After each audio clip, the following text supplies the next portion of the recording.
Hey everyone, welcome to another episode of Dynasty Underdog. I'm your host, Uriah Dawkins. With me tonight, Billy Beeman and Jake Hornbloom. What's up? Jake's face was just scaring the shit out of me, like something went wrong with the recording.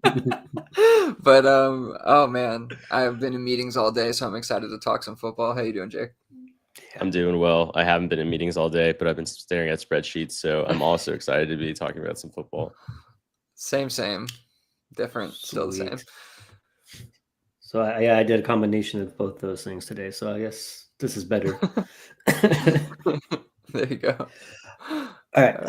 What's popping in news and nonsense? We have a little bit of news and some of it's nonsense. So, of course, we didn't put down why all this happened, though. So, Jalen Ramsey gets traded to Pittsburgh. Pittsburgh sends back Minka Fitzpatrick.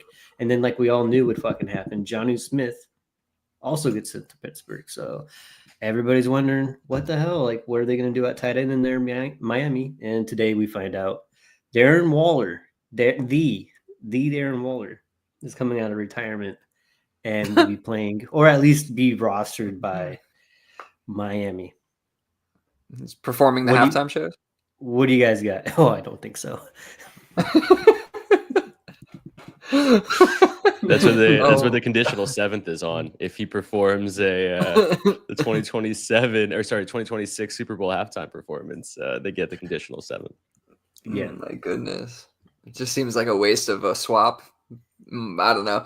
I saw him get picked up in every single league. I mean, if you got him for free, definitely understand. And I'm one of those people who would, who would snake oil sale that kind of thing. But like 100%. I don't really think it's going to work out. So I think you're going to need to move off of him pretty much immediately and get whatever you can. I have a hard time believing it works out. I mean, it's definitely a good system for a guy like him, but I think that ship has sailed.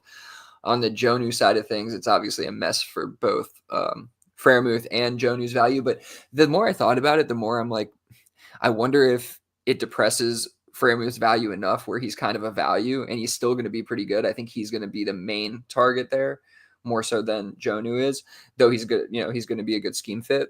And we're even seeing the notes of Freiermuth and Aaron Rodgers, I think, having breakfast together, doing the whole Cooper Cup Stafford thing all over again, so I think there's some of that anyway. So that kind of hit my brain when thinking about that trade, even though it's not great for both of them. I think it still might be okay for Freiermuth, given, it's just Metcalf otherwise, really, right, that we have to worry about. So yeah, I don't know. That's kind of how I feel about all of that. Anybody else, feel free to hop in. Jake? Yeah, I don't feel any particular way. I picked up a couple of free Darren Waller shares here and there. Jonnu Smith, I think he makes some type of impact to that room. He's definitely going to take away some type of share from what? I don't know who that's really impacting most. Probably Calvin Austin, maybe a Roman Wilson. I think it just depreciates those guys having an opportunity, and I didn't really have a lot of stock in either of them going into the season. So, truth be told, I think everything is pretty chalk moving forward. It's just like the target share that I expected to be going towards those slot guys just probably is more likely to be Jonnu than it will be a wide receiver. What about you, Uriah? Actually, that's a good read on it. Yeah. Yeah, I mean, I don't really have anything to add. Yeah, I don't really have anything to add. I think you guys both kind of nailed it there.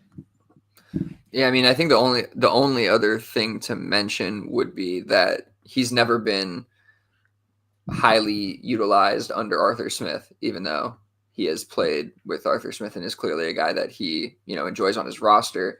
He's never gotten like that target share really when he's been, in one of his systems. I guess Atlanta was kind of the best of it. And even still, it was 50 catches, which is, similar to kind of some of the stuff we saw in Tennessee. But I do agree with Jake. Actually, I think that's a great way to think about it, that like a lot of the targets that Jonnu's going to get aren't really going to be taken from Freiermuth. They're going to be taken probably from like other slot guys or maybe a running back or something like that for the most part. So wide receiver 2, 3s, stuff like that is where he's going to probably take those targets from. So again, it might not impact Freiermuth that much, even though his value is probably going to get depressed from this. So I kind of like taking some shots at him maybe. All right. All right. Moving on. So Trade Nation. Some people, for those of us out there that are not super educated or have a very large vocabulary, rumination is what people call like chewing the cud. Where you're really thinking about something. That's great. Semi-obsessed about it. You're really grinding your gears over something, which in this situation would be trades. So here's a couple questions here. Ever think about a trade for days and regret the moves and think about how you could have avoided it? Or is it just Billy? That was good. I like that. Yeah. I mean, this came up because of the trade we talked about a week or two ago. I don't remember now.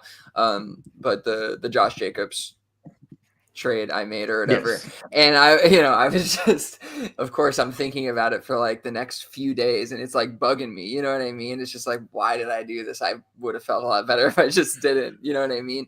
And it was funny because what kind of hit me, I guess the more actionable piece of this is really, I mean, the rumination kind of makes you think of why and like how you could have avoided it. And to me, it like hit me. I was like, I feel like I was having some decision fatigue just recently in general, because I'm just doing a lot of shit at work or whatever. But, like decision fatigue in general is kind of like a psychological concept, but making decisions all day can kind of deplete your energy and make future choices more difficult. Right. So it's like, if you can identify that you've kind of entered this state, it may help to kind of take a step back, take a break, for a day or two before like accepting an offer or sending an impactful one, a big trade or something like that. Even if somebody's like pushing you, pressuring you, it's like you shouldn't let that impact kind of what you're doing. So I think that's kind of the piece of this that for me, I wanted to kind of bring to the pod. I guess it's more like a PSA than it is anything else, but obviously anybody can toss in some thoughts,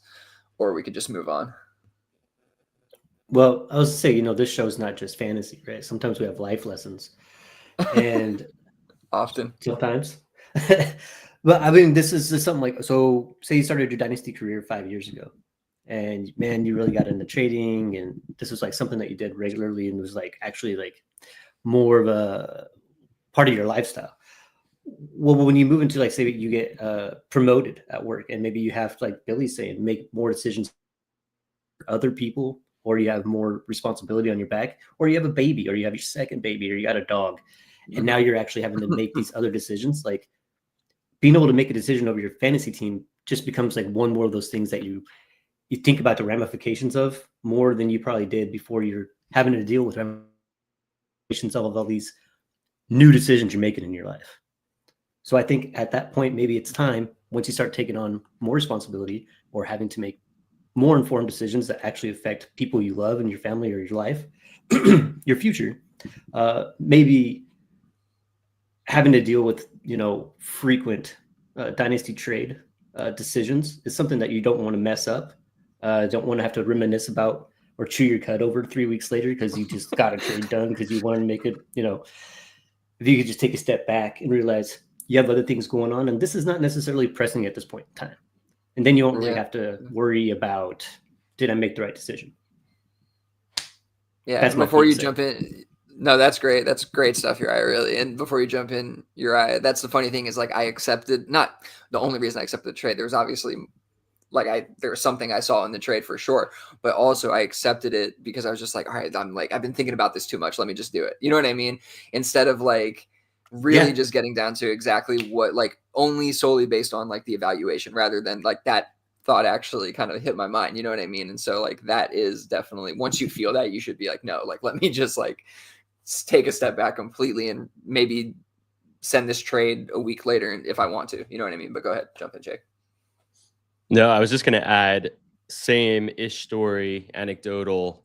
In some of our DU leagues, we have a league member named Mocha's dad, good buddy of mine from college. He works as a pharmacist, and he has set up a new rule for himself that he like will not go on sleeper at work, knowing that he has unfortunately made some, questionable decisions while on the clock, both literally on either the draft clock or on the work clock. And, I think it's really awesome. Like the other day, him and I were sending some trades back and forth in another league. And he was like, hey, dude, like, not to be an asshole, but like, I'm about to go into my job. Like, I'm not going to look at this offer. I'll hit you back up the next morning. And he did. And, the trade didn't go through. But it was one of those where I'm almost curious to know, like, if in his work brain, if that trade would have had a better opportunity to potentially land because of that.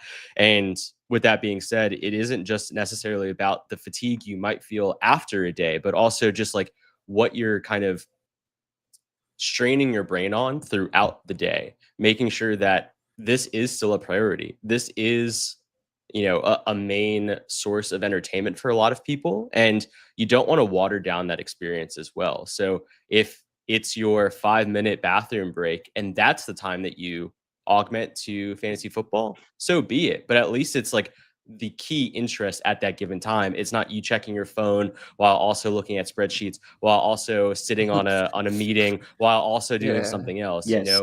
It's like you need to figure out the best way possible to just kind of work through those life decisions like Uriah was talking about and prioritize accordingly.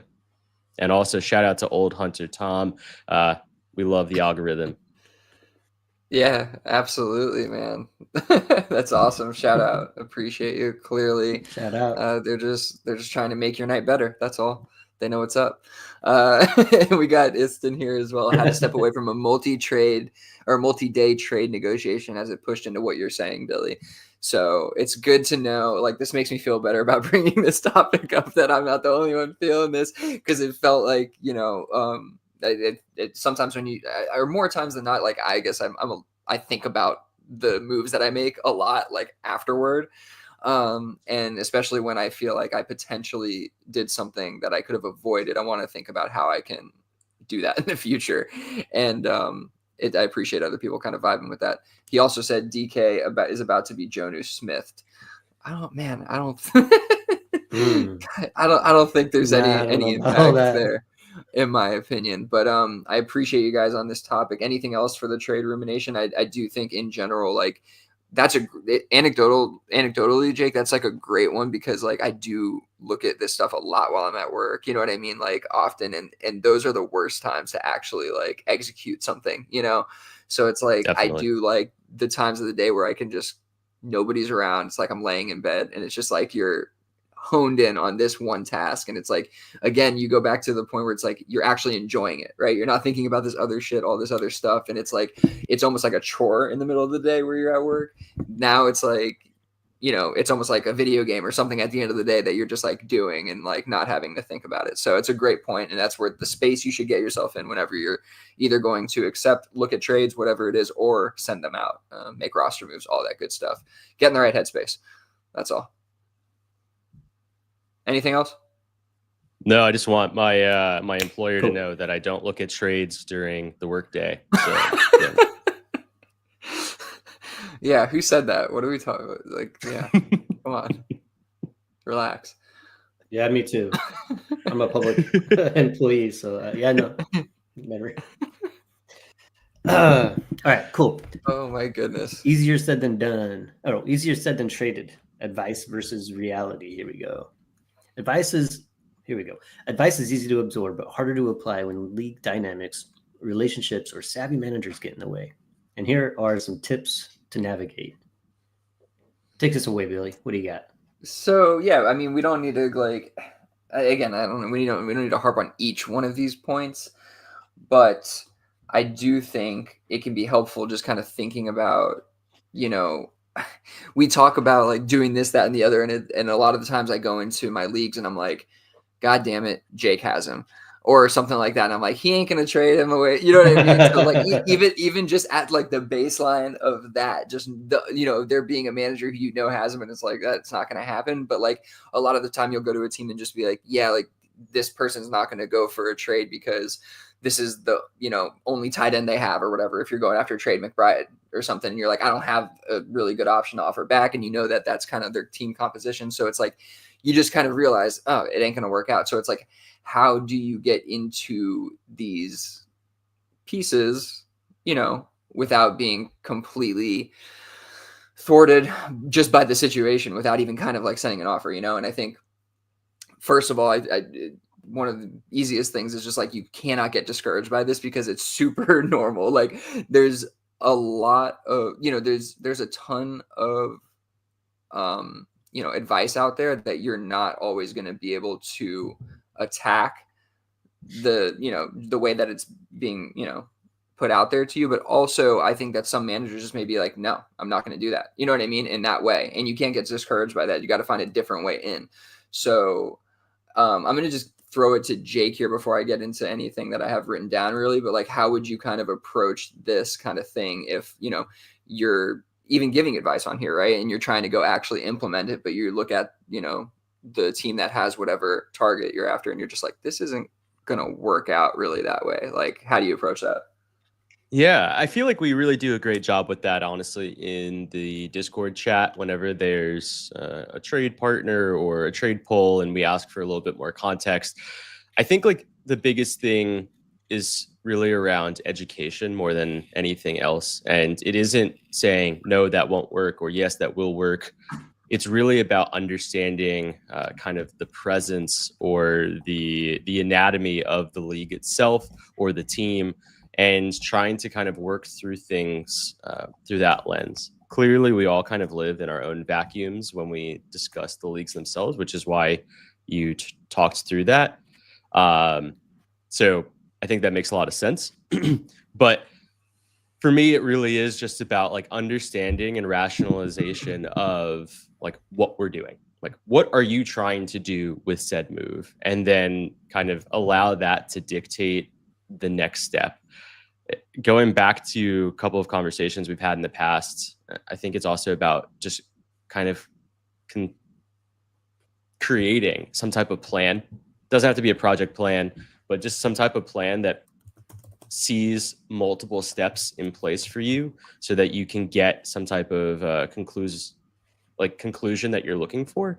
Because I do think a lot of times when we think of trades, especially in singular form, we don't understand the domino effect of them. We don't understand the next move. And we think of our teams as this like weird, like almost like Gundam, where you like, or like a transformer. And it's probably more American.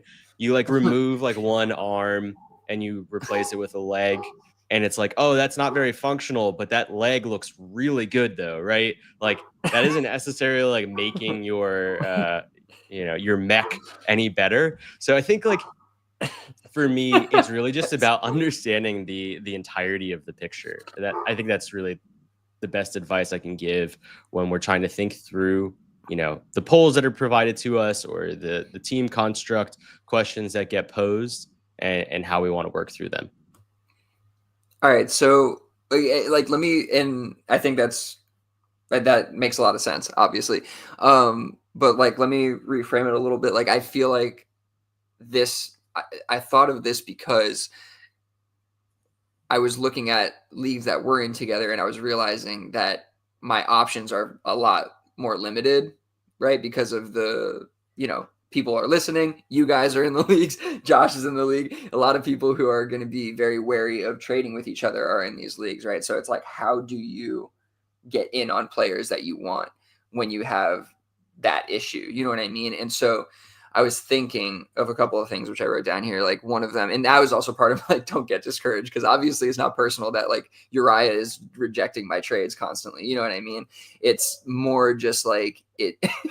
Well, it's more that either my trades aren't great or that water's wet.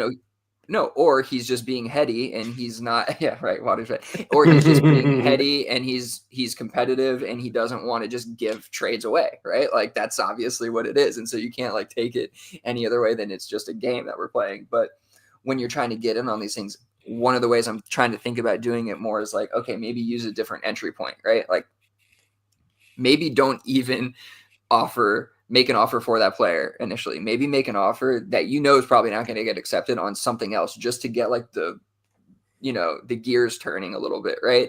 then maybe you could try to add this player in on that deal or whatever it is, or be like, hey, are you interested in kind of, you know, doing something for this? That's one way I was thinking of it, but that might not really work for us that much because you may kind of see that coming. I think one of the better ways to do it would be like working more laterally and then vertically. And when I say laterally is kind of like going and getting more ammo for the situation, right? By going and getting, maybe you don't have like a tight end to give back in my other situation, right? You're going after their tight end. Go and get a couple of tight ends that are like pretty solid options, you know what I mean, as ammo and other pieces, of course, and try to like package a deal to them that would be more suitable to their needs, you know what I mean? So you're kind of going and making smaller trades to kind of get to the bigger trade that you're actually, you know, that's your end goal. And so I guess like any thoughts on that? Yeah, I mean, that is good. I mean, that kind of just goes back to like you could blindly send trades off, you know, but if you're targeting a singular player, then yeah, I mean, looking at their roster always helps, right? Say like your instance, if it's Trey McBride and all he has is a Trey McBride and like I don't know, Isaiah Likely. I mean, he's not likely going to want to trade away McBride without getting, you know, a significant tier up from someone like Likely. And then whatever plus or minus comes back, right? That you have to take that into account. Otherwise, probably just going to get rejected. I mean, at least that's how I would do it, right? I'd be like, this doesn't make any sense for my team at all anyway. Like, even if the value's there, like I don't have a whole lot of, I mean, I have tons of time, but I don't have like a whole lot of time and energy to soak up in value and be like, okay, well, I extracted value here and let's go there. I really just enjoy, you know, trades that just, okay, this sparks interest. This doesn't like, this also fulfills a need that I have or whatever. But I would say like with Josh, you know, he's not on the pod anymore, but we've been playing together for a lot of times. And I've traded with him a ton. So it's not like he knows kind of the tactics I would use in a trade. He knows a lot about me, who I am as a Dynasty player, but we've traded so much and on such small, insignificant assets up to like some pretty big ones, like the #1 overall and Lad McConkey and things like that. When I get an offer from Josh, I know he's like, hey, I'm trying to get this done. And I know that there's just the relationship we built over the years that like I don't feel like there's any like one of us trying to get over. We're both not trying to lose. None of us wants to leave unhappy, or we'll just not trade. But so I think there's something about you have marked down here, you know, building a rapport with the person just takes time. Yeah. I mean, that's a great point. Go ahead, Jake. Yeah, the only thing I was going to add is maybe this isn't me trying to be a dick. I just want to preface that. So that means I'm going to be a dick. I think that this might mean that some of your team builds are not impacting the league in the way that you want them to. And when I say that, I mean, like, if you yourself are like going out there and having to kind of field the offers yourself or field the major changes that you need to be had on your team, I don't think that your team is causing enough, I guess, chaos within the league to make it demanding enough. And a lot of that is fed within, I think, a lot of ideology that we do talk about with regards to building appropriate contenders on a regular basis. But I think the issue with building to contend, especially straight out of a startup, does tend to look away from, I guess, that long-term vision more often than not. And you find, I guess, longer lull periods where the rest of the league might move into places that have a little bit longer windows of succession, if that makes sense. So what I would say is to, when you're in those moments of having to rebuild, you know, multiple years after startup, maybe the idea would be to try and tackle value where you don't think that the league is going to necessarily assume you would go. I think a lot of assumption, more often than not, is that rebuilding teams are just going to put it all into rebuilding capital, i.e. young assets or draft capital. Maybe look at just stockpiling quarterbacks and making sure that that's where your value is. Maybe it is trying to get into as many elite wide receivers as possible because you know that they might be the most fluid for DU specific leagues, because in DU specific leagues we don't have as many roster constrictions. But I would say like that is kind of like where my head would go, especially knowing that we do have so many intelligent league mates, right? Like we do have so many people who also listen to what we say on a regular basis. So the output that we provide to them ends up being a shield to the work that we're doing. You know, we've talked about this a little bit on the side with FF Tommy B, shout out Tommy Blair, about combating different types of strategies in the Dynasty fantasy football space. And I think that inherently we actually talk a lot about how to combat our own strategies on a regular basis by the work that we do on a week-to-week basis. So I would say that that's kind of where my head would go in terms of navigation, is to start maybe looking a little bit more internally about how to start derailing some of the builds that are already occurring or are more successful in the league right now, and how to, I guess, make yourself more isolated in the way that you're kind of causing the most deconstruction to the rest of the league. Yeah, I think that's a good point generally. I was just like looking at this as if you were, you know, of course, like any advice you're getting, but just like any trade you're making, right? Like if I'm just looking at making any trade, have a target, like I want to kind of think about how I can attack that differently than the person's kind of expecting me to, if that makes sense. Because a lot of the time they're already expecting that. So I guess regardless of the build that you're in, is kind of where I was kind of looking at this from.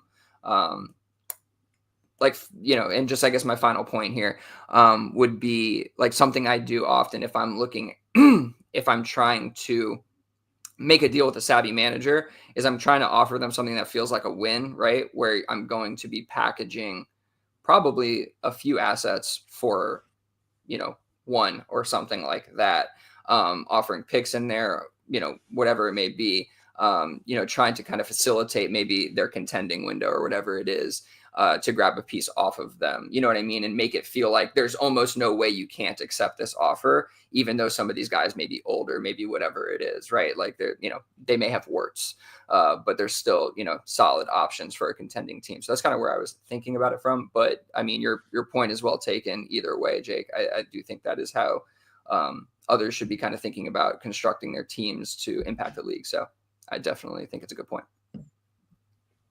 Any other thoughts on this one before we move to the ADP? Yeah, so I'll just say one final thing. Sorry, I guess I completely misread that portion because I feel like both of the things that I provided feedback on did not align with your general vision. So I do apologize. I think everything that you did provide, I 100% am on board with. I do think that we, like, so much of what we're trying to do is borderline like puppeteering, right? Like the idea of the trade negotiation, the idea of sending out a trade is very much like fishing, where you drop some bait in front of somebody and you're hoping that the bait will lure them in to get what you're looking for. I guess my only pushback to that is going to be like the way in which you do it should also be inconsistent, right? Like you should be looking for the most inconsistent patterns possible when you're interacting with other people. And, you know, we've had on the show in the past, Leo C, is that P? Leo P, there it is. They rhyme in my head. Leo P, shout out. And I think like one of the biggest things that he really talks about is almost like the journaling or diarying of his own league mates. And I do think that there are a lot of people who learn from that process. We've also heard Zach Reed talk about that as well. And shout out Tacit Assassin.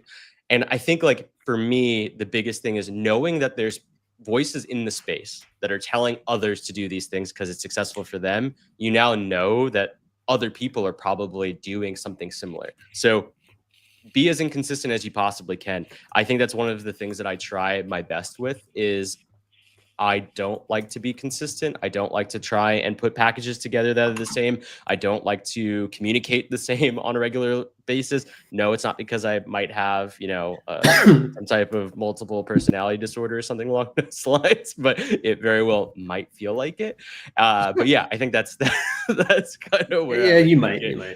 Yeah, I very well might. Undiagnosed for the time being. Just a heads up. All right, good. That makes me feel better because I was like, did I mention like a rebuilding team or something here? But okay. No, So, I was using that more as an example.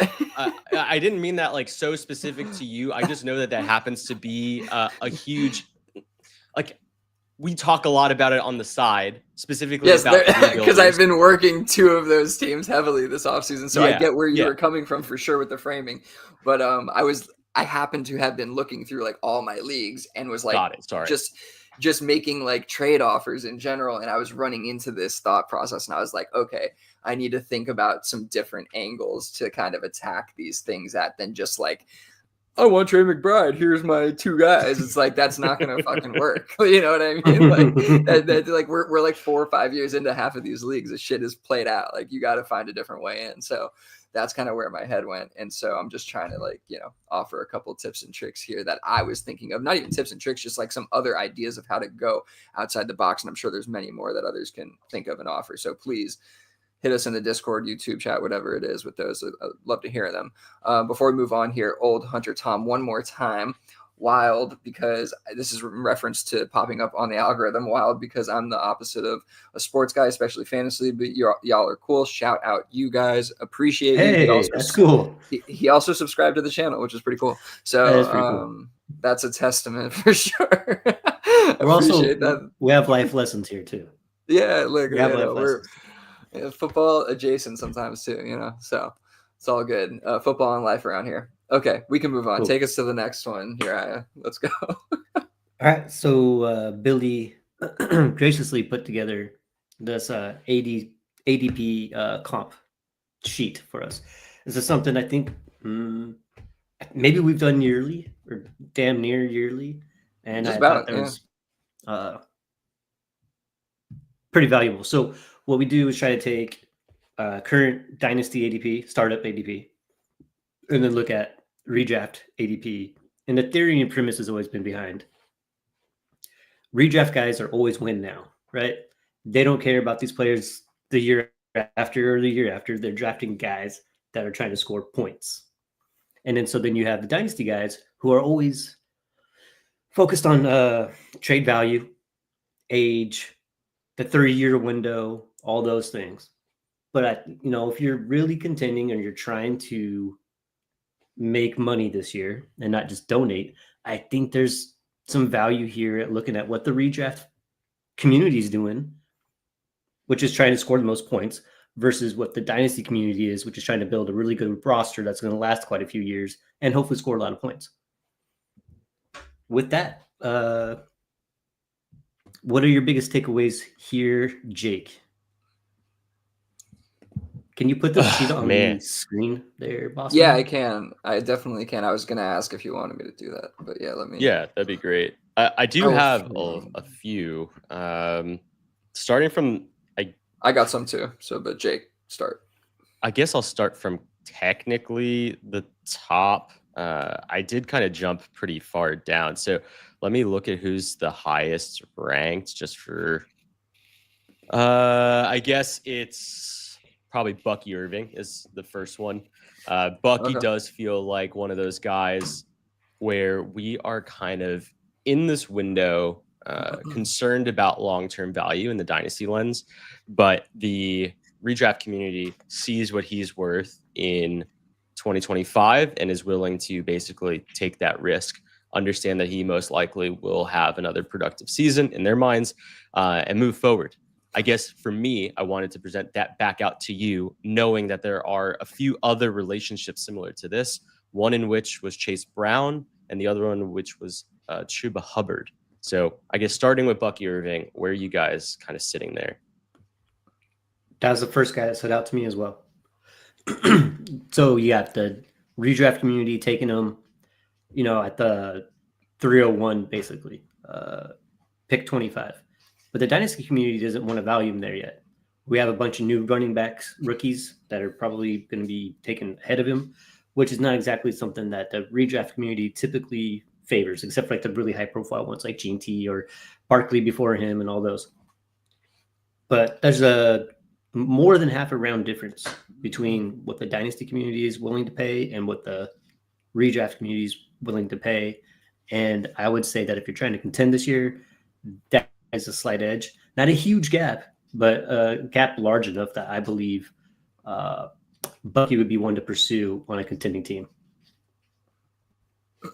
Yeah, that's fair. And just to be clear about what's on the screen and for the listeners, of course.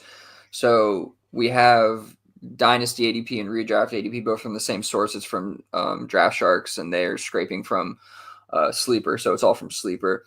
And then we're just looking at the difference between the two. And so there's a 7-spot difference, like Uriah mentioned, for Bucky here.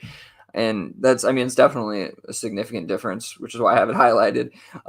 But I think it's on the lower side of some of the other ones that we might talk about. That said, I think he could be productive this year. You know what I mean? Like, I don't think he's not going to be productive, but I think the Dynasty community just doesn't see him as a long-term player. And I think that's kind of why his value gets depressed a little bit. Like, it's still in a similar range. So they still want the points kind of, but they're also hedging their bets. Like, this really might not last that long. I don't really want to pay that price for him.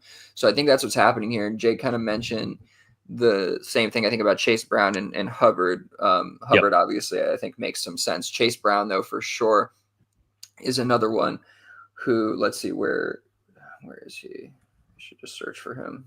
But 55. Is that where he is? Thank you. Row Chase 55. Brown. Yeah. So, yeah, right. So 14 spots. Again, this is another one where the Dynasty community is just like, yeah, like he might score those points this year, but like, what about after that? And so I think they're hedging their bets a little bit. And so I kind of agree with those things. Like, Chase Brown, man, he's on such a good offense. So it's like, but both of them are. So what are we talking about there? But like, I get the allure, but I just don't see them as long-term fits. So yeah, I if you can get into them at a decent price or you have them already, I can totally see just like holding on to them as a contender for sure. But I kind of feel like I have a Chase Brown share and I'm going to try to charge you that 40 price. You know what I mean? Yeah. Instead of that 54 price if I'm selling him even in the Dynasty League, because I know that he offers, good short-term production, but it's not really a long-term player. And so that's the balance you're trying to, strike here. And so I guess I just don't believe in these guys enough to want to buy them for my Dynasty contending teams, really. I feel like I can potentially get those points cheaper older players or something, I mean, I'll just point one out here that I don't think Jake threw down, and it just sits right next to Chase Brown and is super noticeable, but like Derrick Henry, where it's like a 31 spot difference, like a massive difference. So the redraft community is like, dude, this guy is going to score points again. He's going to have double-digit touchdowns if he's healthy, and the Dynasty community is like, he's dead. He died already. Like, he is in a casket. You know what I mean? And so relatively speaking to like these guys that we're talking about, so I would be more willing to get into a guy like that and try to get my points out of him because he's going to be a cheaper option than Chase Brown is. Like, that's just kind of what I'm thinking. You know what I mean? When I look at these things. So yeah, that's kind of where I'm going with that. Yeah, we can continue on these guys or move on. Anybody have thoughts on here? Yeah. I'll bring up the next one because I think there's a lot of discourse around what his 2025 is going to look like. And I was surprised to see Marvin Harrison Jr. not have a lot of differentiation between his redraft ADP and his Dynasty ADP, which to me makes me believe that the community is pretty excited about what Marvin Harrison can do and thinks that he's, a top 32 asset.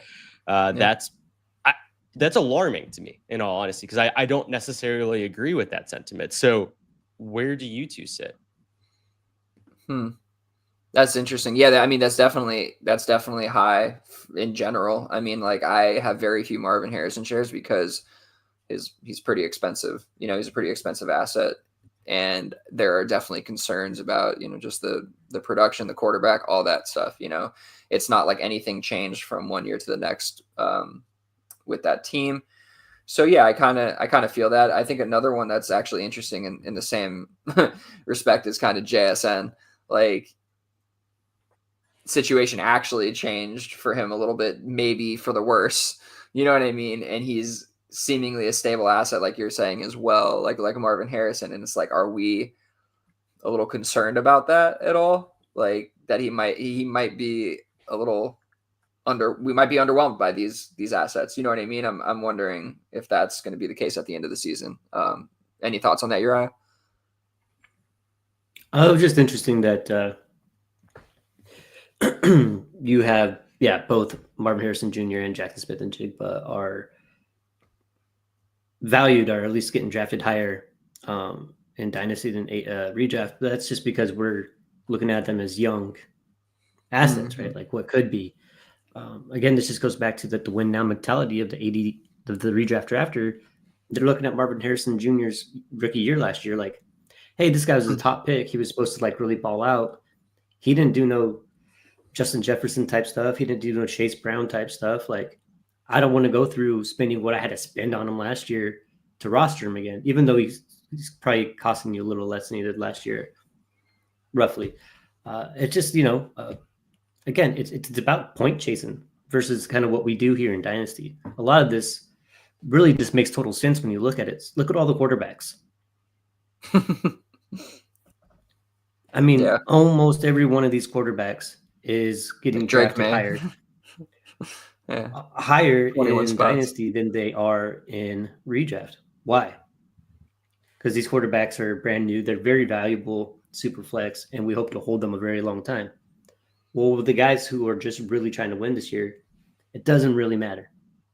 It doesn't really matter. So I think with the at least the quarterback position here, I don't think there's a ton of actionable items unless you really are a win now. Then you might want to take a look at some of the quarterbacks that are getting drafted higher in ADP on redraft than in Dynasty. And I don't think there's going to be too many, to be honest. I'm going to try to find some.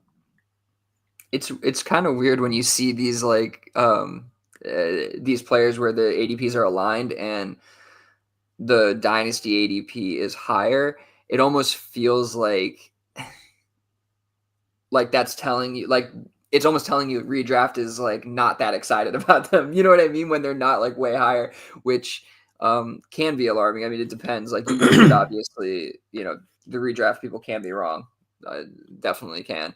But I think it's interesting looking at those two. Real quick before we move forward and go to the next player, Jake, for the three of us, Harrison or Wilson for Dynasty, who would you rather trade for? I'll let you guys go first. Oh, wow. Just silence. Probably Harrison. I was Wilson's like, is everybody mute and frozen? Holy fuck. I was trying to be polite. I feel like I jump in a lot, so I was holding my tongue. Yeah, I think I'm also on. If I'm just doing straight up, I'm going Marvin Harrison Jr. first. Yeah, I think there's just a longer leash there. Yeah, and the question was dynasty wise. I do think for redraft though, I think I'm going Wilson. Mm-hmm. I can see that. But I do agree with Uriah. Like Garrett Wilson is probably much cheaper than even this ADP is indicating. So, if you're trying to get into one of them, that may be the easier one to get into. But I agree in a vacuum, I'd rather have Harrison as the asset. Okay. Jake, what do you got for us next player? Or more comments, I got whatever you got. I don't know. Yeah, I got two quarterbacks. You already alluded to Drake May. So just wanted to call out not just the gap, but also the finish. So I was looking at basically positional rankings, and this has Drake May basically finishing at QB 12. That'd be a QB1 finish, which is pretty darn good. And Bo Nix to compare to at QB 7.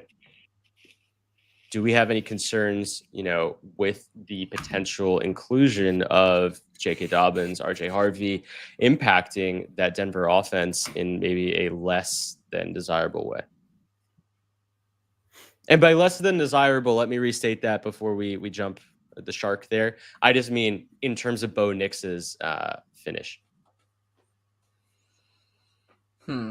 Yeah. I wish this was I knew this was going to come up, but I could paraphrase.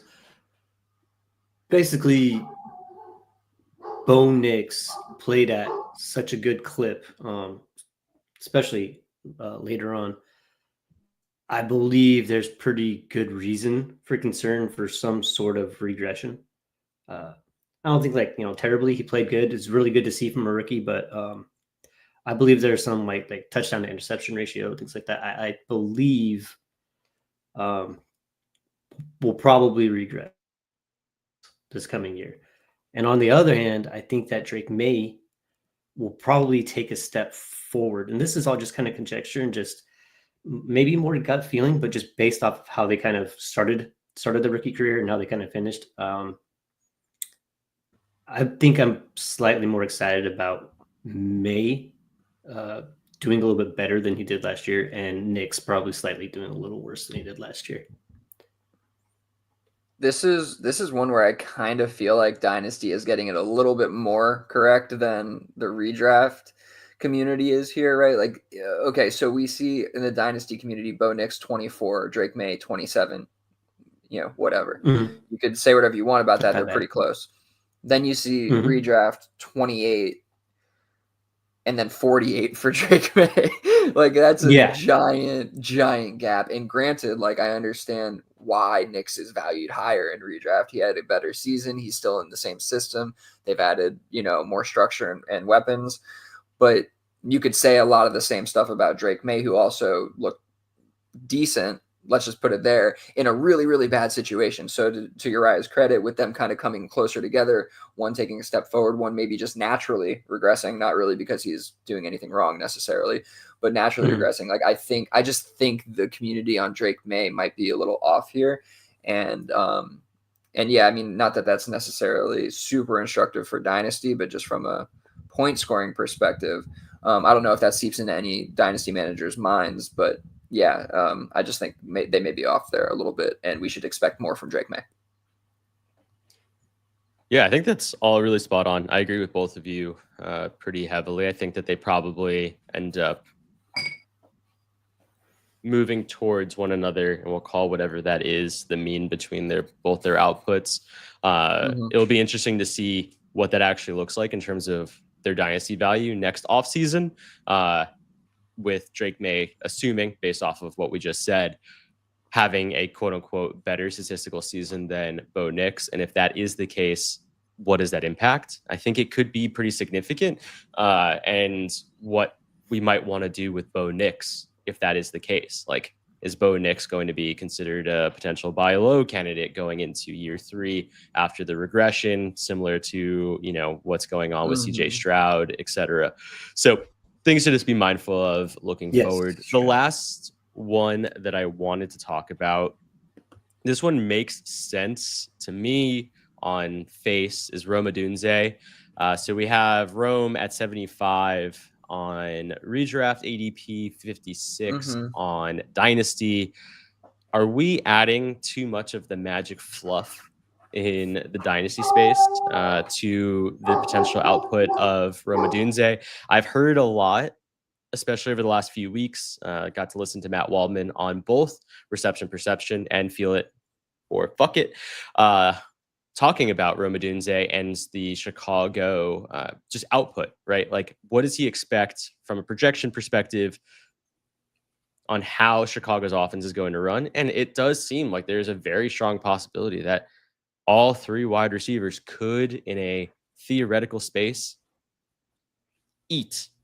But do we foresee that? Like, is that something that we actually do believe is a possibility, where DJ Moore, Luther Burden, Rome Odunze, Colston Loveland, Cole, I'm really shit, Komet, DeAndre Swift, like, all of these bodies, all these bodies find a way to have successful fantasy outputs? And if so, is Rome Odunze one of them?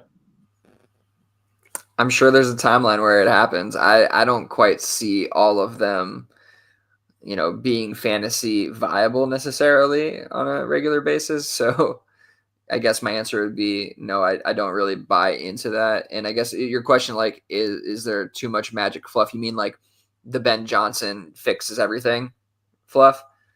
Like, Yeah, it doesn't seem to be baked in at all to Rome's the redraft. redraft. ADP. Yeah. Yeah. What's funny about it is I think DJ Moore kind of gets a bump in redraft ADP actually, where Rome Odunze doesn't. I just think there's some concern, coming off of Rome's first year for the redraft community. There, like where the Dynasty community is like, yeah, we know that we have a little bit of a longer leash to let this guy, maybe even have to go 3 years and get like the third year breakout, which, is a real thing.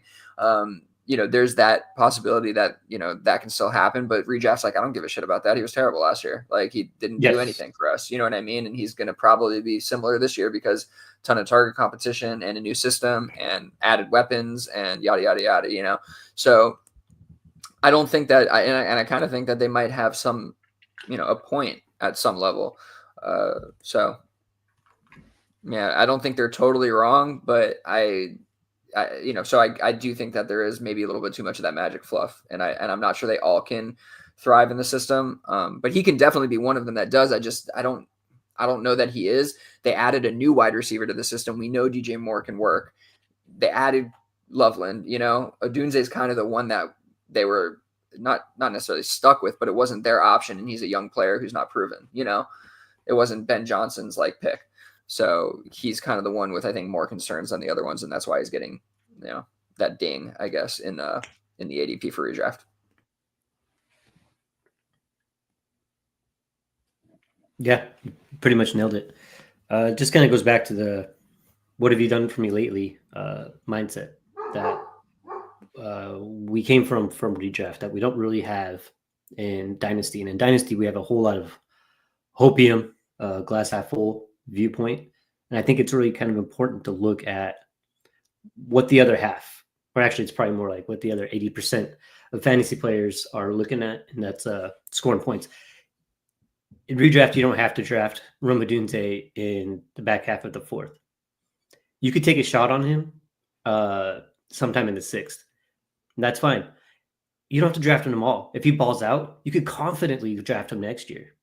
In Dynasty, it's different, right? Either you have the guy now, or you don't have him at all, or you don't have him and he balls out and you have to pay more for him. Then, there's a lot more that goes on with it than just making a simple decision to say, hey, I want to build the highest scoring team this year.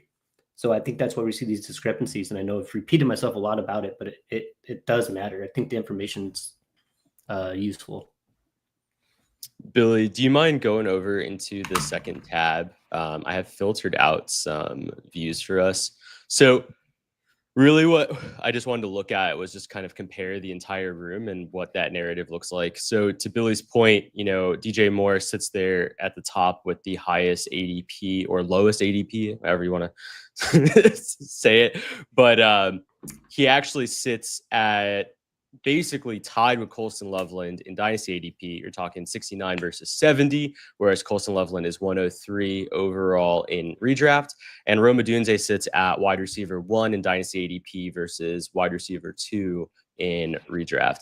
I do think that this is probably a really fair representation of their output this upcoming season. But I do think that it's also going to be really difficult to know until we see what those roles look like, right? We're constantly talking about, because we don't know what this offense really is going to look like, because 1, they have so many weapons. 2, they have a brand new head coach, new scheme, new everything. And so it really can turn into the situation where, depending on usage, it really changes the entire perception, which for me scares me on what we're really going to be doing from a draft perspective.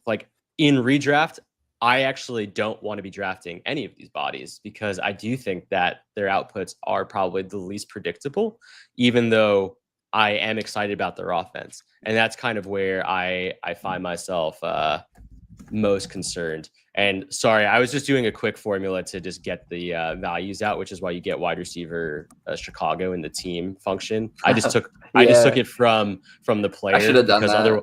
Yeah. So that's I was why being it looks lazy. funky. Sorry. Yeah. No. You're fine. I was just trying to do something super quick. So I found that as a solution.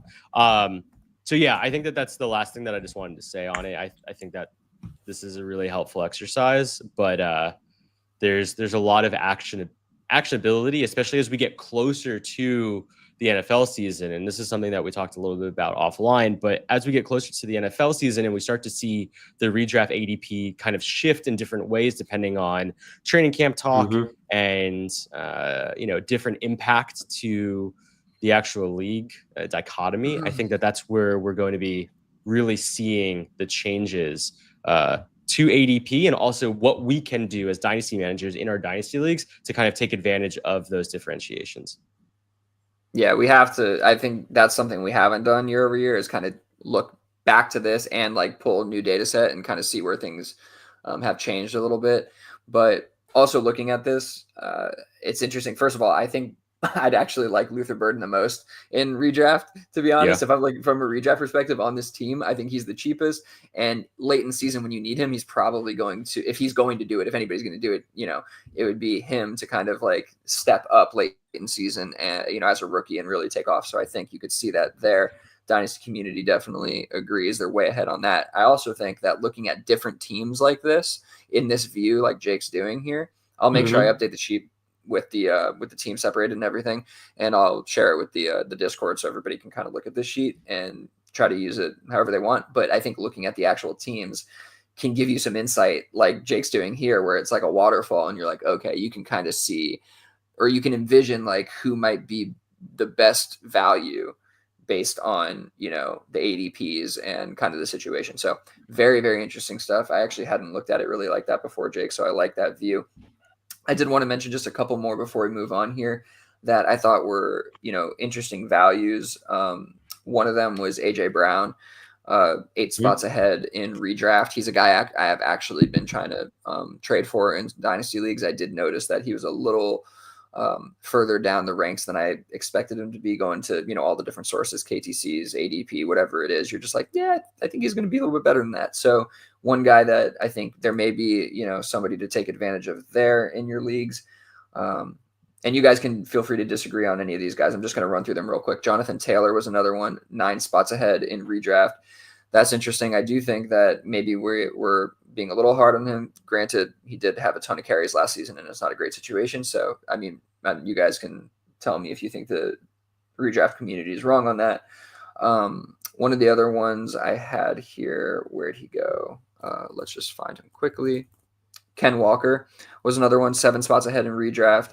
I thought this was an interesting one. Young guy on a team that, we're excited about JSN. Why, I guess why aren't we really interested in Ken Walker, or why are we not interested in Dynasty versus kind of the redraft community? And then the last one I would mention in kind of this similar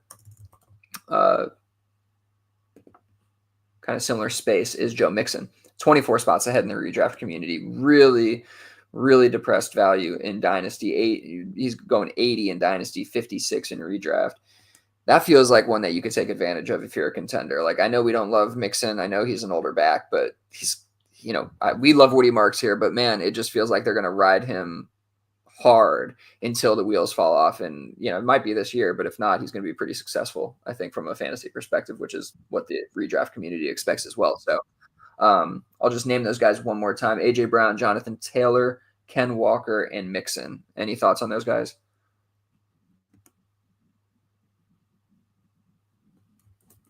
I will just say really quickly that I did look at Seattle quickly, not necessarily a Kenneth Walker commentary, but a Cooper Kupp commentary. I think his value makes sense in terms of why it's so depressed in Dynasty. You're sitting at 140 ADP, but at 122 ADP in redraft, you're talking basically a 12th rounder. I feel like that's a pretty good spot to be in, or like that's an 11th rounder. Sorry, I guess at the end of the 10th. Like, that's a really nice depth piece for me. I don't love Cooper Kupp by any means, but I think that's kind of what I want to be filling my redraft bench with. And that just feels like a really, really good spot. I did find it also really interesting that there's no Seattle tight end available really in redraft as well. That was one of the other things I looked at. No love for Elijah Arroyo, Noah Fant, or AJ. I'm stuck in the Barner. So, I think it's pretty unique that you could probably get into, I would say, 1 or 2 tight ends that are going to be rookies in redraft that will probably be basically free or on the waivers at some point. I'm thinking one of probably Terrence Ferguson, Harold Fannin, Elijah Arroyo, any of those kind of guys will be free at some point during the first 3 weeks, and just need to make sure that you're ahead of the rest of your league, or you try and get ahead of that before then. Everybody hates Seattle for some reason right now. It's crazy. Like all those players. I mean, I get it. Sam Darnold's not exciting, but you're right. Did you have any thoughts you wanted to throw out there? Well, I hate Seattle too. Okay. No, awesome. you guys did good. Cool. All right. Well, before we move, hold on. I wanted a couple things to wrap up here. I got to talk some more. I apologize. One other one to mention is Tyreek Hill, though. I did want to mention this one. Tyreek Hill, 49 in redraft, 82 in Dynasty, 33 spot difference. Come on, there is an advantage. That's crazy, bro. Like in the Jonnu Smith stuff today, like, man, get on. I just feel like, people have been trying to buy I have I think 1 Tyreek Hill share, and I've been trying to move him for a first, and everybody's trying to get him low. And I'm just like, you know what? I'm contending. I might just keep this guy. Like at this point, he's probably just going to score a ton of fucking points. So something to think about with Tyreek. If you can get into him, you probably can get into him cheap as a contender. So go and look at that. Before we move on, I just want to touch on some of these YouTube comments real quick. Sorry. Cole Kmet about to take that personal about your Kmet shot earlier, Jay. Come on. Take it easy, bro. Iston agrees with our Rome call. Okay. Shout. Or maybe that's my Rome call. I don't know. I'll take that. He agreed with me. That's what I'm going to say. Tony James Jackson said it best. What have you done for me lately? Absolutely true. He also throws out Walker keeps stepping in ankle busting holes for some reason. That's really it's true. Cause if it wasn't for injuries, he'd probably be much more highly valued just in general. So I feel like I'm not the biggest Walker truther or anything like that, but it just feels like there might be some value there that we're not, extracting right now. O-line problems in Seattle. That is true. That's worth mentioning. And we know that Sam Darnold, when he doesn't have a good O-line, he does not look very good. So I think that is why a lot of people are concerned about the situation there. So it is fair concerns. Definitely fair concerns. Okay. Like I said, I'll clean up the sheet a little bit, make sure that we have the teams and everything split out. So it's, you can do those views like Jake was looking at. We'll pass it into the Discord. Feel free to take a look at it just for yourself or, comment on it in there as well. But yeah, it's a really, really, I think, good exercise for us to go through every year. Cool. Let's finish off with some trades and non-trades. All right, let's do it. We have from Dynasty Underdog Listener League 1, we have Puka Nacua. Was traded for JSN, Jackson Smith and Jigba, plus an early 26 first and Ty Felton. So basically JSN and the 26 first for Puka. The disrespect on Felton, but yeah, pretty much. Yeah.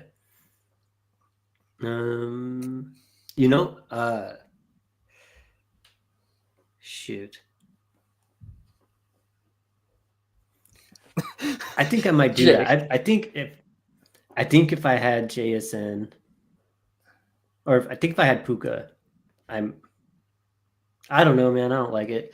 I would want to keep Puka, but I think that JSN in the first is kind of really, really close to what you want for Puka there. I don't know. You guys got words. What do you got? No, I wanted to hear Jake's thoughts. Jake, please. This is our trade. Jake and I made this trade. What are your thoughts, Jake? Okay. I'm surprised by that feedback. I think the Jake. No, because I think given no context, this feels like a pretty this feels like a Puka side no matter what. Given no context. Given context, I would say JSN plus an early 26 first feels like a good way to ensure that if you have your own pick, you're moving towards a place of having the one-on-one and potentially another top 3 pick. That would be the best direction to go. That is So you probably the think case that- for Billy. Go. Go ahead. Yeah, go ahead. Oh, sorry. I say, so you think that removing Puka from your lineup and adding JSN from your lineup is going to allow you to further suck? Yeah, definitely. Okay. I think that that's going to be at the end of the year. You're talking about somewhere between a 70 to 80 point difference over 13 or 14 weeks. Like that's pretty significant when you're talking about max PF and how that's going to impact the difference between 101 and 102 or something like that. Like if that's the path that a team's going, I think that does make a pretty big substantial difference. Am I out of bounds for thinking that? No, not out of bounds. It's just I don't think that the difference is going to be that significant. Really? I don't think it moves. I don't think it moves your roster in such a negative way that it would take you from finishing, I don't know, possibly 4th or 5th in the league, making the playoffs, or ending up with the 102 or 101. Like I don't think it's that big. I don't think the gap is that big.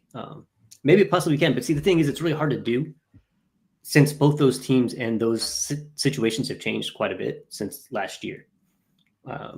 You have Puka with the addition of Devontae Adams, and then you have JSN, who has a departure of DK Metcalf and a new quarterback.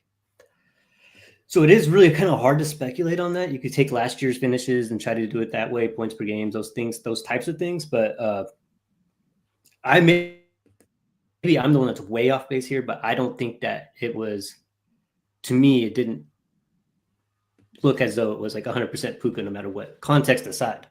Me personally, I didn't need the context to say that I kind of would lean into JSN in the pick. Okay. Yeah, that's fair. I think community without context is probably going Puka every time. And I think that this just because JSN's value right now is a little bit depleted in the eyes of the market. But, I think if you're at all correct with regards to 2025 production, then yeah, this is 100% a smash on the JSN side. Yeah, so there's definitely a pretty significant difference in points per game between those two. What's funny is I do think it impacts like my goal a little bit more than it impacts Jake's goal to win. Definitely. You know what I mean? Like I don't think this, and I think that's kind of what maybe Uriah was getting at in a way. But I do agree with you that for me, like it does help, lose those extra points off my max point 4 and take my team where I think it needs to go to get that 101. Obviously, that's definitely part of this. However, I do kind of agree with Uriah that things might be a little bit closer this year than they were last year, even though the situation I don't love for Darnold, that's a little bit dependent on quarterback. But even if not, for me, what I kind of felt like was I don't really care, obviously, this year if JSN is that good or not. It felt like a direct tier down, one tier down from Puka to the next tier down, what it felt like to me pretty much, plus a really early first. And I think that, and I also, for some reason, the market isn't that low from what I'm seeing on JSN, but that's kind of how I felt about it. And it adds like, I don't know what I have, like 5 or 6 first now or whatever. So I'm kind of owning the first round. I have JSN who I fully expect to unload as well. You know what I mean? And so for me, I actually kind of like posted this, this tweet from, who was it from? Was it Jeff Bell, I think. That was basically like you can tier down from, Justin Jefferson, which is what I did essentially in this league. Was like I traded down from Jamar Chase to something else. And that's kind of what I felt like I was doing before I ever even saw this tweet. Because it was obviously, many days before that we got this trade done. But I was like, yeah, like I feel like I'm just continuing to tier down, adding capital. And like I don't really care about the next thing I'm getting because I'm going to probably ship that thing off too, in hopes of kind of getting to a better place, you know? And so that was the idea of it. Obviously, it's not a perfect trade. Jake tried to swindle me even more by adding Woody Marks in there. And It's not even accurate. I wasn't Woody Marks, you piece of shit. It was Who was Taj it? Brooks. Taj Brooks. Same, I mean, same thing. Swindle you a late 4th round fucking pick? Are you just If you already think that this trade is in your favor, then yes, I would say so. But I was proud of myself. I wasn't saying that it's That's not what I wasn't saying that I think this trade is drastically in my favor. What I'm saying is, without context, I do think that market value wise, that it's more on the Puka side. That's all I'm saying. I think with context, it makes way more sense for your team build. Like I knew I was giving up value to get into Puka, but like that isn't the point that I was making. I was making more so like, if you put this trade out on Twitter right now without any context about your build, I promise you that everyone is going to vote for Puka. I think it would probably be like did 60 or 70%. Did you mention that in your guys' trade? What? Did Jake mention that in your trade negotiations? Like, hey, bro, I'm doing you a favor here. No, I know. I don't ever do that shit. But he's not even saying that. He's actually saying that the community would entirely go in his favor, which maybe it's the case. I think it would actually be more like 60-40 or something like that split, to be honest with you. But I could totally be wrong. I also think that there's a fragility to Puka as well. That especially given my situation, I don't want to deal with, and which is why I felt like getting a player, which again is debatable, of course. I think is a tier down plus a first is like really hedging that bet of like, all right, you take on the injury risk over here, and I'll just get another player plus a high end pick. And so that's why it got done that way. And also the only other thing to mention here is I have been shopping Puka around a lot. Had him on the block for a while. I've been trying to make trades and whatnot, and like nobody's biting. And I said this on the pod that he was a player that I felt like I needed to move on from quicker than not because of my situation, and I didn't want to potentially get stuck moving on from Chase to Puka getting injured, something like that we've seen before, and then losing all the potential trade value there that he has. So I did feel like I kind of wanted to move on it too. And we can stop talking about it. Sorry, we spent a lot of time on that trade. All right. I probably made Jake. Well, it's good because at least I definitely wasn't in lockstep with the thinking with all this. But moving on, do you want Josh Allen? Hold on, I'm sorry. I got to throw the comments Caleb out here. Hold on. Gordo in the YouTube chat. Hey, is someone sucking off without me here? Yes. It appears that I am. Jay, what's the whole food trade value chart say? It's a good question. What if you add some high fiber cereal? Well done, boys. Well done in the chat. Okay, we can move on. Jake's like, why is it always me, man? Like, I'm the nice guy. Wait, what? What is? That was at me. That was at Billy. That was a joke. That was at me. Him. Yeah, that was at me. Oh, damn. That's funny too. All right. Do you want? I'm sorry, Jake. You won that trade. Okay. Yeah. They're all saying. I'm kidding. I know I'm making you mad. I know. That was like, oh god. I feel like I'm going fuck. No, but what I wanted to say, sorry. What I did want to say is that I felt good about actually getting Taj Brooks out of that deal because I felt like I would have been in the trade rumination period by just because like that was. That's a joke. If that's what you're ruminating on trades about is giving up Taj Brooks, then like that's how degenerate I am. That's how demented I am. It's a problem. You need a therapist at that point. It isn't Taj Brooks ain't it.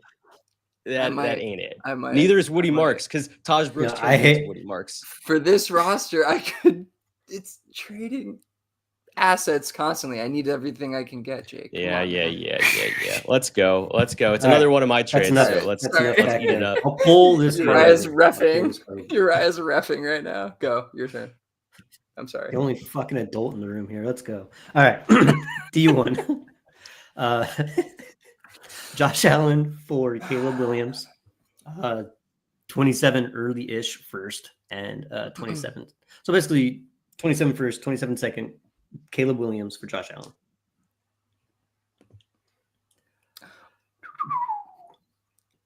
I'm wondering if think. you couldn't get another first. Oh, go Sorry. on the Caleb Just yeah, side. quickly. I think Allen. Yeah, I think Allen still has. I mean, he's an absolute stud, point scorer, and I think that probably he's still valued in Dynasty high enough that you might be able to squeeze out some other first instead of that second. But I'm really splitting hairs here. I'm still taking Josh Allen. Yeah, I totally agree with your eye here. I think this is a smash for Allen. Super cheap for Allen. Really mad that Jake got this done right after I traded him Puka. He basically completed the super team. This thing is going to take the league for years for sure. So I had to go the complete opposite direction. Tony in the chat, need more for Allen. Absolutely agree.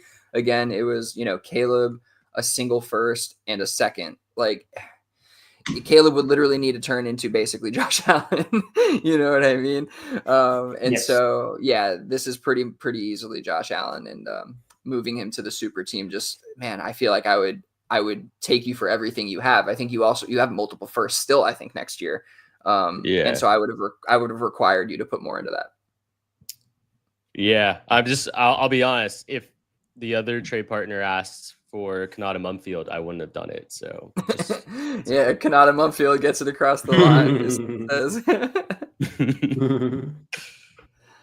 Yeah, no, it was one of those trades that had been basically leveraged or hemorrhaged, depending on how you look at it from the direction. I had sent out an offer that I thought was probably below market and got countered with a pretty nice deal. But I didn't really want to give up on Colson Loveland. So I found a way to turn Colson Loveland basically into a second.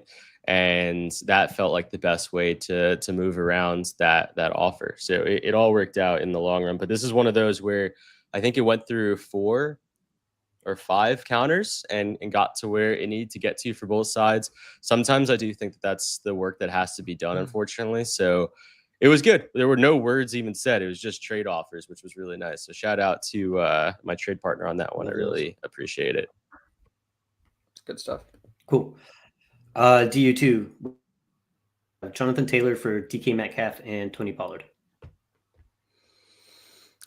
I'll take JT here.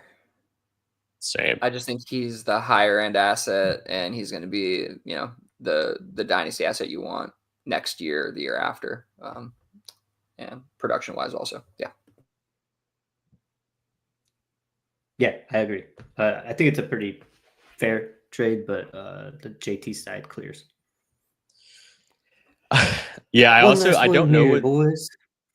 Oh, I was just gonna say I don't know what those two teams. Well, I know what one of those teams is doing. I don't know what the team who was giving up JT is necessarily trying to add with DK, and so like it's one of those where I'm trying to understand, I guess, like directional path of a team when I'm looking at these trades, and like just getting out of JT to then get into 2 other. I'm not going to call DK Metcalf an aging asset, but he is 27, and Tony Pollard, who I think is like either 28 or 29. It's like it just doesn't really make sense directionally, and I know that other team is trying to compete, but like they're adding points, in my opinion, in the wrong places, and this kind of goes back to Billy's point, or not Billy's point before, but what I thought Billy was making the point of is in all the DU leagues, we function so well with all this flexibility where you don't need to feel forced to even roster wide receivers. Like if you have an onslaught of elite running backs, use the elite running backs. Like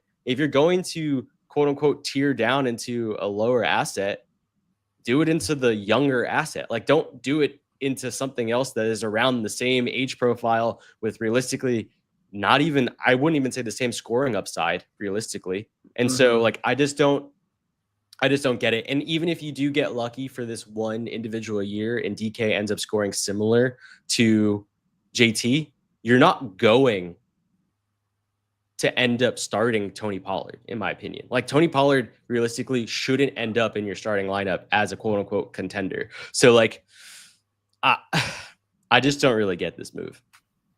Yeah, and honestly, knowing that person's lineup, it was already really, really solid. Like they didn't Yeah. need to make this trade at all. I think they had just gotten from me like Brees Hall and Jonathan Taylor. They already had like a pretty stacked competitive roster, so there was really no need to do this. To Jake's point, so I agree there. Comment from Jay: "This is amazing. Probably a trade value distraction fed by a mirage moment." Absolutely. That's that's for the hardcore DU listeners right there. If you know, you know. That's amazing. I love that. That's a great way to kind of push this show to the finish line. I think we have one more here. We have a live Discord poll. Is that the last one we have here? Yep, that's it. Okay. All right. Let's knock that out. I'm going to throw it out there because I'm talking. So we have a 10-team, 1 QB, 0.5 PPR league. 10-team, 1 QB, 0.5 PPR. JSN for Hampton plus a 26 second. That feels like Hampton pretty easily to me. I mean, just given the league, I think really, I guess what I'm leaning on is it's a 10-team league, right? You want like high-end assets. So that's what you're hoping Hampton's going to be. We like JSN too, but like 0.5 PPR kind of ruins that a little bit. I think Hampton gets a bump from that. So I just feel like he's the asset you're going to want in this trade and in this league format. But y'all jump in. I agree. I agree also, yeah. And just looking at the Dynasty versus Redraft ADP, you'd be pretty remiss to see that Amarian Hampton is at 26 and Jackson Smith and Jigba is at 31. So adding the plus in a Dynasty format seems odd, even though in redrafts they have Jackson Smith and Jigba at 34 versus Amarian Hampton at 38. So maybe finishes are kind of close for the end of year, but that's also assuming, I don't know what Billy was using for it was PPR. It was PPR. So I think in probably half PPR, you'll see that jump in redraft with Amarian Hampton over JSN. So yeah, I think this is a funky one. I don't know why the plus is on the Hampton side, I guess is where my head is at. Mm-hmm.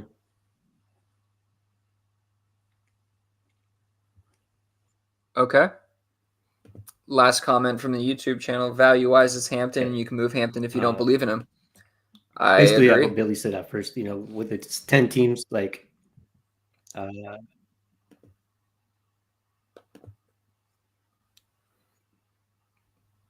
Uriah's internet, you might be behind, brother. All right. Cool. Well, if that's the case, anything else you guys want to talk about? No, that's all. That's all we got. We are dealing with technical issues right now.